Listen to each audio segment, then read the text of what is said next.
A letter written, a letter written in 1765 with the permission of dignitaries on the dais, elders in the audience. I read an excerpt. The letter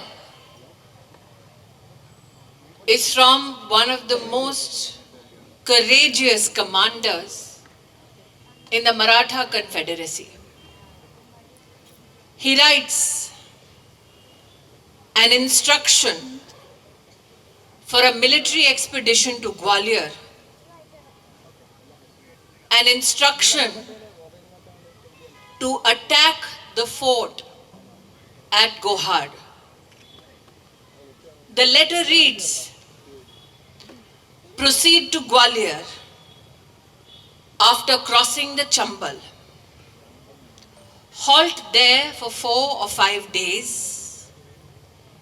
Keep big artillery. Arrange for ammunition. Keep the artillery at Gwalior. Proceed further after making arrangements for the expenses of the arms. And march. And as you march, arrange for military posts to be located for the protection of the road that comes before you and the road that you leave behind. This military instruction by a commander was for young Ahilyabai. Today, under the aegis of Lokmata Ahilyabai Holkar Tricentenary celebration, we come together to pay homage to a lady who was called the philosopher Queen of India, to a woman who was saintly in her disposition, to a ruler who redefined social welfare, and a young girl who made a promise to make the future bright and better for everyone she knew. For she believed her life was a service to her dharma. On this stage today, as I see women from various walks of life, Vandana ji from Mahila Samanvay, Brahmacharini Devaki ji, a lady who is a scientist, Asha Lata ji, all these women on stage are just but a manifestation of the accumulated strength, talent and valor of Ahilyabai Holkar. I'm extremely grateful that when I was called upon to unveil the book, I realized that the contents of it was translated by a man. And on the cover page was not the often used photograph of Ahilyabai Holkar with a shivling in her hand, but the pictorial evidence at the cover of the book was a woman on a horse with her sword drawn against the enemy.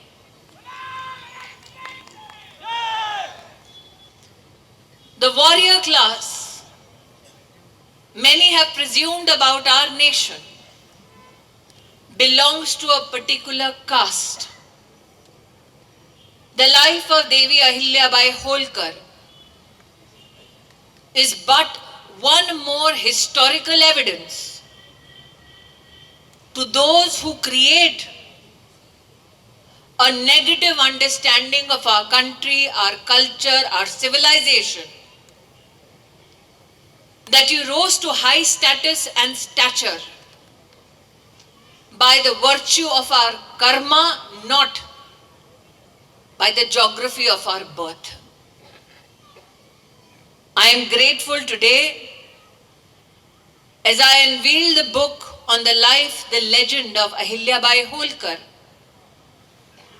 that when we speak of her, we often speak of her desire, her life's work of restoration of temples. But if you look at her early life, what did that life give evidence to? And I continue to press upon the word evidence. For in today's day and age of multimedia, often the parivar is accused of ignoring women. It is but natural for me on this stage to talk to those who wonder what the parivar thinks of women, that this parivar is possibly the only parivar in India that is celebrating 300 years of the birth of Ahilyabai Holkar. No other organization, individual or political ideology is celebrating her life. And I press upon the word evidence because history has had much of a habit of erasing the memory and the legends of many a people from Sanatan Dharma. It is but ironic that in the time that Ahilyabai Holkar reigned, so did in another Bhubhag of India, of Bharat, was the tyrannical reign of Tipu Sultan. Much was written about him, much was evidenced about him, much was celebrated about him, but not much, except by the then government, the release of one postage stamp was done for Ahilyabai Holkar. Her legend broke many a myths about how our nation state, our civilization is perceived to be. Born to Mankoji Shinde and Sushila Shinde in the district now in Maharashtra, which has been renamed as the Ahilyabai Holkar's district. In Chaundi she was born. She belonged to a family of shepherds.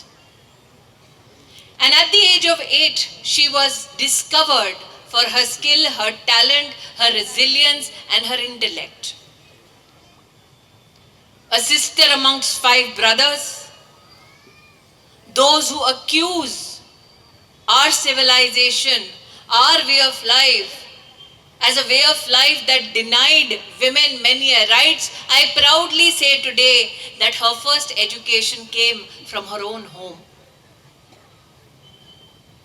At the age of 8, when she was discovered by Malhar Rao, he was fascinated when he saw her at a temple service.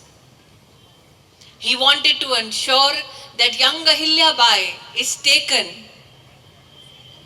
for marriage to his son. They were wed, but Ahilya's education did not come to a standstill.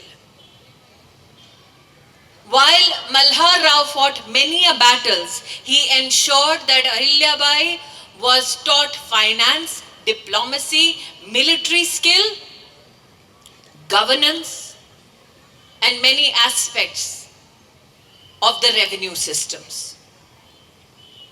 I say this today because the biggest misconception is that this pious queen and a whole life's journey was only and only about restoration of temples. It's as though her love for her nation, her contribution to her people was to be left untouched, not discussed or ever brought to life. Today, I proudly, when I look at the cover of the book, remember that throughout her married life, While she trained in administration, accounts, and politics, she was also granted khasgi, which means a shepherd's daughter is brought to the ruling class, taught everything, and then given a land grant. The letter that I read out described the faith that the commander instilled in his daughter-in-law's valor. Today, as I speak about Ahilyabai Holkar, I recognize that she saw two aspects of governance, one military and the other civil. While I spoke of her valor at war, I speak about the candor with which she ruled. Everybody expected her to dispense justice swiftly, but not many knew that she would personally sit in when she heard how every crime in her kingdom was investigated. I know my senior from Sevika Samiti is a lawyer, and she has a wonderful story to share from the reign of Ahilyabai Holkar, when a widow, her land, her property was being usurped by one of the military men in Ahilyabai Holkar's reign. This widow went to Ahilyabai Holkar seeking support, and Ahilyabai Holkar ensured that the widow is not only protected, but along with it, she ensured that her property was instilled in the hands of the widow, ensuring that the military man could not usurp the rights of a woman in need. The fact that she dispensed justice not only to human beings, but also to all living beings in her kingdom. For when she was asked, why do you prepare the soil for animals? Why do you prepare the environment for better crops? Why do you collect small water pots for birds? Why do you clean rivers? She says, I am the queen who is to serve all living beings, in which my dharma says pran resides. Today, when people speak about sustainability, if you take a lesson from the life of Ahilyabai Holkar, you will realize that she redefined sustainable development 200 years ago. I proudly stand here today in the shadow of her legend. When I say this, that how is a ruler measured by the common subject? A ruler is measured well by a common subject when they are not only ferocious in their defense of the law, ferocious in their pursuit of justice, but also kind in their dispensation.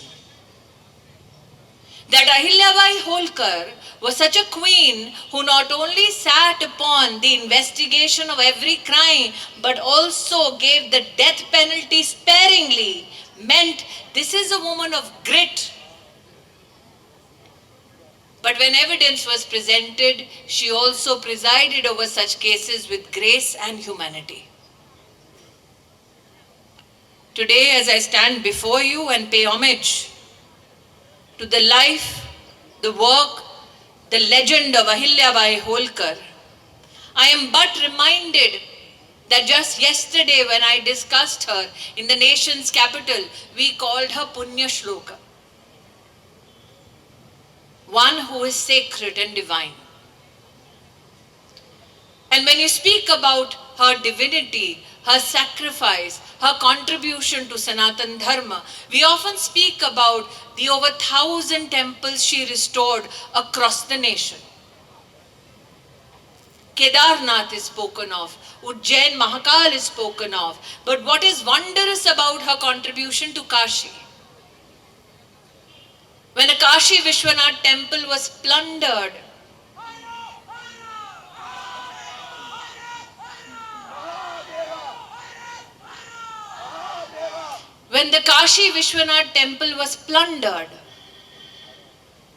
The Shivalinga from the temple, hidden in one corner of the prangan. In the dead of night, many rulers came to that Shivalinga and paid obeisance. But when Ahilyabai Holkar visited,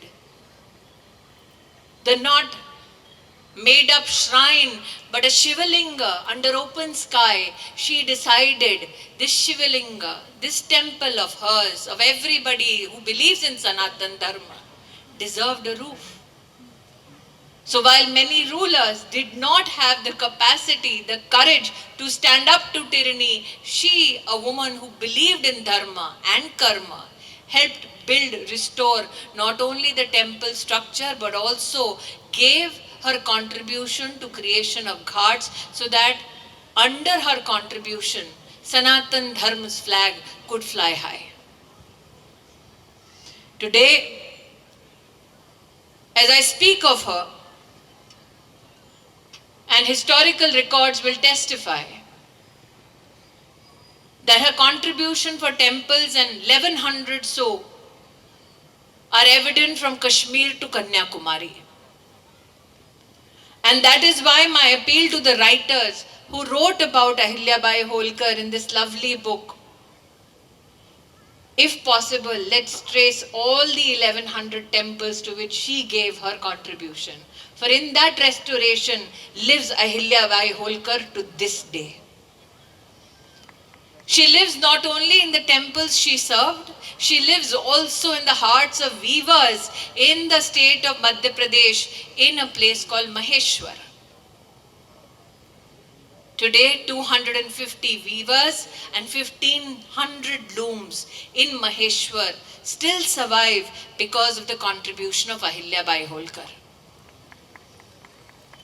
That she gave birth to small industries, that she created institutions of education, that she dispensed justice, that she served her religion and her region with piety is what we today pay salutations to.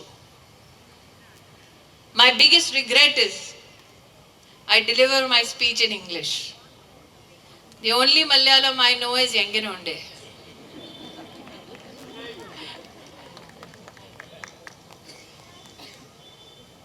But maybe that is why we have survived as a civilization.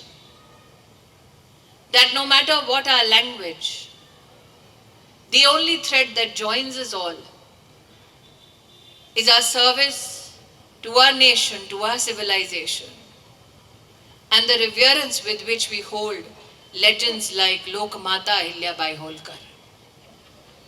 That I would start my day in New Delhi and come all the way to Kerala, Ernakulam, with a legend that is 300 years old. That is what truly is a tribute to Bharat and Bharat Mata's valor. This is what makes us the unique civilization that we are.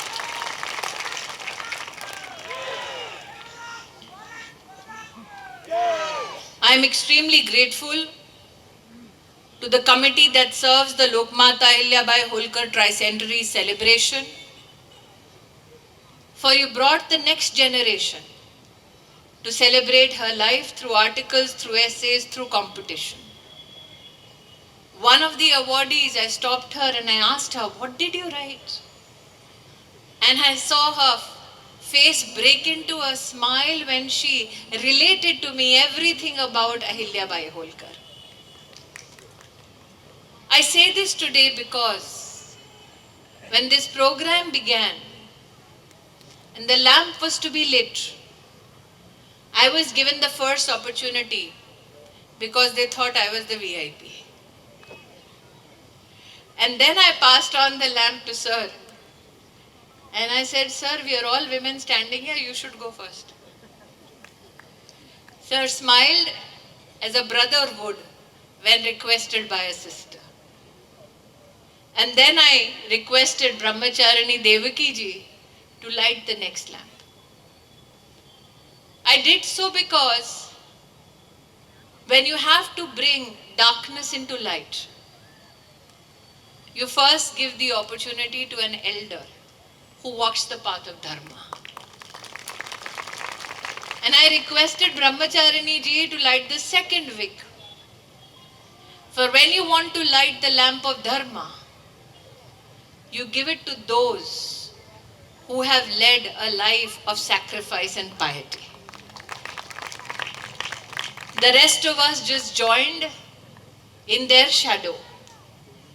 For Sanatan Dharma lives as long as we hold close to us institutions and individuals that define sacrifice, that define piety, that define dedication to the Hindu Sanatan Dharma. My salutations again to the team for organizing this wonderful celebration of the life and the legend of Lokmata Ahilyabai Holkar. And my request, I believe that the Prant Baudhik Shikshan Pramukh ji can maybe next time teach me enough Malayalam for me to speak in the local language. With that, my heartiest gratitude and congratulations to all of you who are a party to this celebration of the life of the philosopher queen, who is a jewel in the crown of Bharat Mata. Jai Hind.